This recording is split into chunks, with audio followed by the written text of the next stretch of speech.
आखिरकार किसानों ने अपनी लड़ाई जीत ही ली।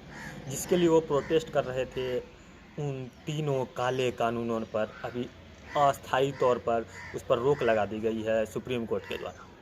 किसान जब प्रदर्शन करते करते थक गए, सरकार से बातचीत करते करते थक गए, उन्हें कुछ पता नहीं चल रहा था क्योंकि वो कुछ हल नहीं निकालना चाहते थे किसान।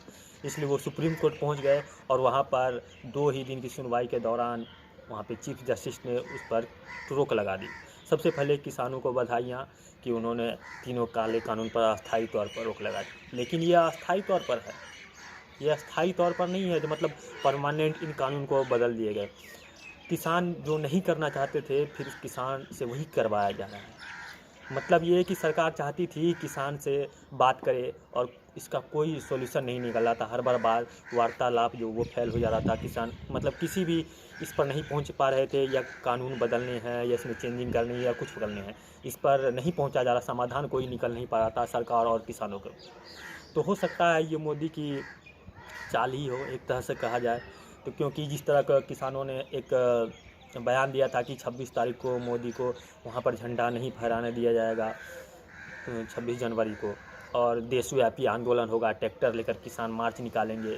तो हो सकता है इससे हो सकता है ये कि क्या कहते हैं, अगर इस तरह का कोई होता कांड हमारे 26 जनवरी को हमारे देश में, तो इस पर एक गलत प्रभाव पड़ता लोगों पर।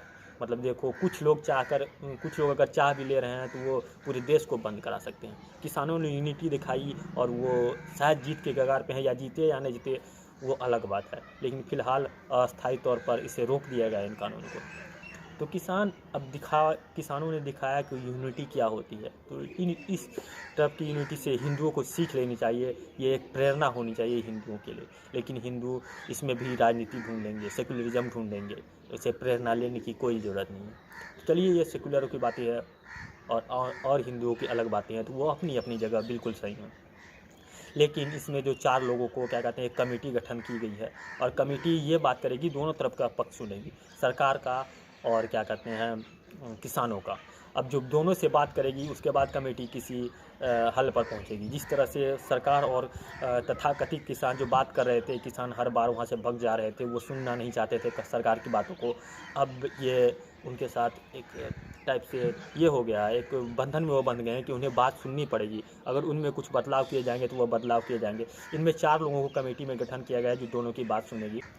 भूपेंद्र सिंह मान, अनिल, अशोक और प्रमोद, ये चारों शख्स हैं जो क्या कहते हैं, इनका पता लगाएंगे, दोनों तरफ साइड बात करेंगे और ये बताएंगे कि यहाँ पर सही क्या है और गलत क्या है। ये लोग पता करेंगे, उसके बाद हल निकालेंगे, किसी हल पर पहुँचेंगे। अगर अगर उनको लगता है कि क्या कहते हैं, अगर सरकार द्वारा लाए गए नियम अगर सही हैं तो उस पर मुहर लग जाएगी और किसानों को घंटा कुछ नहीं मिलेगा।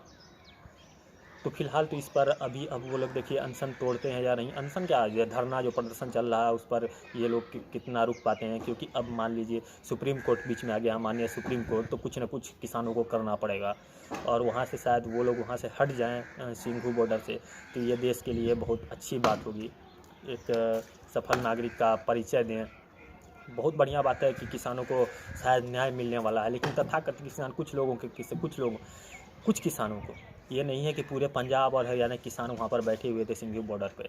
कुछ तथाकथित किसान 2-4 हज़ार किसान बैठे हुए थे। लेकिन एक बात इससे ये पता चलती है कि कुछ लोग अगर चाह ले, 2-4 लोग मिलकर, तो हज़ारों की भीड़ जमा कर सकते हैं और सरकार को झुकाया जा सकता है। हिंदुओं को सीख लेनी चाहिए इस बात से।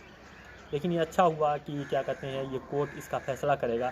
कि इससे अच्छा बात क्या होगा कि कोर्ट अपना संवैधानिक स्तर पर इस बात का फैसला करे कि वो किसान क्या चाहते हैं और किसानों को किस तरह से बहकाया जा रहा है। ये तो बाद की बातें हैं। अब इस कमेटी का जो भी ये लोग निकाल कर देंगे सॉल्यूशन, उन्हें दोनों पक्ष को मानना पड़ेगा, चाहे सरकार हो या किसान हो। ये मोदी का एक मास्टर स्ट्रोक बोल सकते हैं, जो क्या कहते हैं, मोदी गवर्नमेंट मतलब वार्तालाप के थ्रू सॉल्व नहीं कर पाई।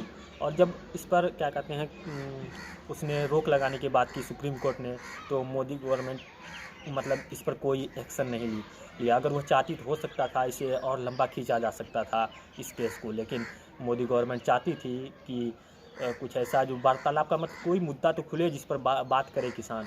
तो शायद ये सुप्रीम कोर्ट ने मध्यस्थता का काम किया है, और कांग्रेचुलेसन सुप्रीम कोर्ट इस तरह का डिसीजन देने के लिए, क्योंकि ये बहुत ज़रूरी डिसीजन था। अगर सरकार नहीं करती तो सुप्रीम कोर्ट को कहीं ना कहीं ये करना पड़ता, संज्ञान लेना पड़ता। तो सुप्रीम कोर्ट ने वही किया, और ये शायद मोदी की जीत है, या कुछ लोग चाहे ये कुछ लोग तो बता ही रहे हैं कि ये किस तरह से मोदी की हार है, लेकिन उन्हें इस हार में जीत नज़र नहीं आती है, क्योंकि शेरों को पकड़ने के लिए बकरियों को दांव पर लगाया जाता है कि ये बकरियों को दांव पर लगाया गया है और शेर को पकड़ लिया जाएगा। इससे तो यही मुझे दिख रहा है। अब आपको क्या दिखता है, आप कमेंट करके बताइए। इस वीडियो को लोगों के साथ शेयर कीजिए। धन्यवाद। मिलते हैं अगले वीडियो में, तब तक के लिए जय हिंद।